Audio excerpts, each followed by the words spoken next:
नमस्कार, आप देख रहे हैं हिंदी खबर में हूं आपके साथ में शर्मा। हरियाणा के मुख्यमंत्री नायब सिंह सैनी ने चंडीगढ़ में दीनदयाल उपाध्याय अन्योदय परिवार सुरक्षा योजना यानी कि दयालु के तहत लाभार्थियों को 76 करोड़ की वित्तीय सहायता बांटी। उन्होंने कहा कि कांग्रेस को पूर्व प्रधानमंत्री अटल बिहारी वाजपेयी के जीवन से सीखना चाहिए। हरियाणा के मुख्यमंत्री नायब सिंह सैनी ने डिजिटल माध्यम से दयालु स्कीम के लाभार्थियों को मुआवजा बांटा। 2020 परिवार के खातों में 76 करोड़ रुपए भेजे गए।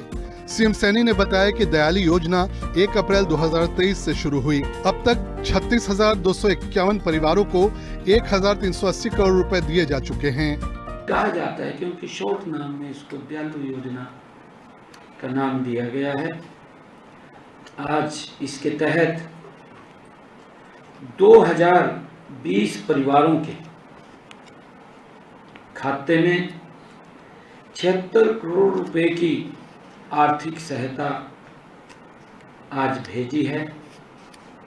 जो परिवार का मुखिया अगर चला जाता है, परिवार का कोई सदस्य चला जाता है, परिवार के ऊपर एक दुखों का पहाड़ टूट जाता है, तो सरकार उसकी सहायता के लिए त्वरित आगे हाथ बढ़ा करके उसको एक संबल देने का काम करती है। सीएम ने बताया कि 17 अगस्त रविवार को पीएम मोदी दिल्ली के रोहिणी से हरियाणा को 2 बड़ी सौगात देंगे। प्रधानमंत्री 11,000 करोड़ की लागत से बनी 6 सड़क परियोजनाओं का उद्घाटन करेंगे। सीएम ने कहा कि 11 साल में पीएम मोदी ने देश की गति को बदलने का काम किया है। पीएम मोदी देश का सम्मान अग्रणी स्थान पर लेकर आए। दिल्ली के रोहिणी से लगभग दिल्ली एनसीआर को, हरियाणा को और दिल्ली को 11,000 करोड़ रुपए की लागत की 6 सड़क परियोजनाओं का उद्घाटन करेंगे। सीएम ने कहा कि अर्बन एक्सटेंशन रोड सोनीपत और बहादुरगढ़ के लिए 2 नए 4 लेन का संपर्क मार्ग बनेगा। इन पर 2,000 करोड़ की लागत आएगी। इससे आम जन को ट्रैफिक से राहत मिलेगी। मुख्यमंत्री ने अटल बिहारी वाजपेयी को उनकी पुण्यतिथि पर याद किया। आयुष्मान योजना पर सीएम ने कहा कि जल्द ही प्रदेश भर में 10 ऐसे अस्पतालों का उद्घाटन होगा जहां सभी तरह की व्यवस्था होगी। सीएम ने कहा कि कानून व्यवस्था को लेकर कोई समझौता नहीं होगा। प्रदेश के लोगों को सुरक्षित माहौल देना उनकी जिम्मेदारी है। आने वाले समय में और भी कड़े निर्णय लिए जाएंगे, बुलडोजर तक चलाए जाएंगे। सीएम ने जन्माष्टमी के पर्व पर सभी देशवासियों और प्रदेशवासियों को बधाई दी। ब्यूरो रिपोर्ट, हिंदी खबर। मधुमक्खी पालने वाले किसानों को सीएम नायब सिंह सैनी ने बड़ा तोहफा दिया है। नुकसान से बचाने के लिए शहद को भावांतर भरपाई योजना में शामिल करने की उन्होंने बड़ी घोषणा की। कुरुक्षेत्र के दौरे पर सीएम नायब सिंह सैनी ने कहा कि मधुमक्खी पालक किसानों को नुकसान से बचाने के उद्देश्य से शहद को भावांतर भरपाई योजना में शामिल किया जाएगा। कुरुक्षेत्र के मल्टी आर्ट कल्चर सेंटर में आयोजित राज्य स्तरीय मधुमक्खी पालन कार्यशाला के दौरान मुख्य अतिथि के रूप में उन्होंने ये बात अपने संबोधन में कही। मैं अब मधुमक्खी पालकों को ऐसी स्थिति में घाटे से बचाने के लिए आज इस मैं मंच से जब मैं आप लोगों के बीच में आया हूं, बागवानी फसलों की तर्ज पर शहद को भी भावांतर भरपाई योजना में शामिल किया जाएगा।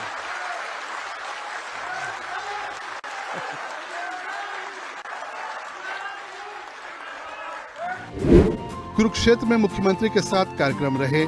सबसे पहले सीएम सैनी ने कुरुक्षेत्र में गुर्जर धर्मशाला में भगवान श्री कृष्ण जन्माष्टमी पर्व के उपलक्ष्य में आयोजित समारोह में हिस्सा लिया। मधुमक्खी कार्यशाला में मुख्यमंत्री ने बताया कि कैसे किसानों की आय दोगुनी हो रही है। कि मैं अपने ऐसे किसान भाइयों के बीच में आज उपस्थित हुआ हूं कि जो कृषि के साथ साथ अपनी आय को बढ़ाने के लिए अलग से काम कर रहे हैं और उसके लिए सरकार निरंतर प्रयासरत रहती है। सरकार नए नए नवाचार, नए नए इंसेंटिव कि हमारे किसानों को मिले ताकि उनकी आय बढ़े। अभी राणा जी कह रहे थे कि आय भी दुगनी होगी, विपक्ष को पता नहीं चला अभी तक। मुख्यमंत्री ने ऐलान किया कि कुरुक्षेत्र का मधुमक्खी केंद्र एक राष्ट्रीय स्तर का तकनीकी अनुसंधान केंद्र बनेगा। मधुमक्खी पालकों को अपने शहद का उचित मूल्य मिल सके, इसके लिए आज हमने यहां यह घोषणा की है। हरियाणा सरकार ने वर्ष 2017 में देश का पहला मधुमक्खी केंद्र कुरुक्षेत्र में स्थापित किया था।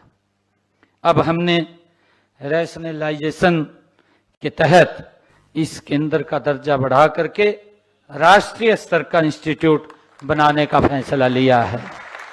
आने वाले समय में इस इंस्टीट्यूट में मधुमक्खी पालन पर उन्नत वैज्ञानिक तकनीकों पर अनुसंधान भी किया जाएगा।